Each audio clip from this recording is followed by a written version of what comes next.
ମାରିଛ ତ ଠିକ୍ ଅଛି ସେଇଟା ଦେଖାଉ ତ ମୋଟା ଆସୁ ତମର ସଙ୍ଗେ ନା ହଁ ବର୍ତ୍ତମାନ ଆପଣ ଦେଖିଲେ ଭବାନୀପାଟଣାରୁ 18-20 କିଲୋମିଟରରେ ଏକ ଜାକମ ବୋଲିଆ ଗାଁରେ ଲୋକଙ୍କୁ ଯିବା ପାଇଁ ରାସ୍ତା ନେଇ ଆପଣ ମୋ ଫେସବୁକ୍ ମାଧ୍ୟମରୁ ମୁଁ ଆପଣଙ୍କୁ ଭିଡ଼ିଓ ମାଧ୍ୟମରୁ ଦେଖାଇବାକୁ ଚାହୁଁଛି କୁନି କୁନି ଛୋଟ ପିଲାରୁ ନେଇକି ନାରୀମାନେ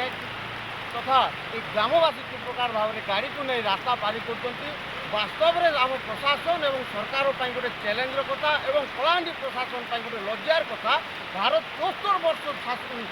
ଶାସନ ସ୍ୱାଧୀନ ହେଇସାରିଲା ପରେ ମଧ୍ୟ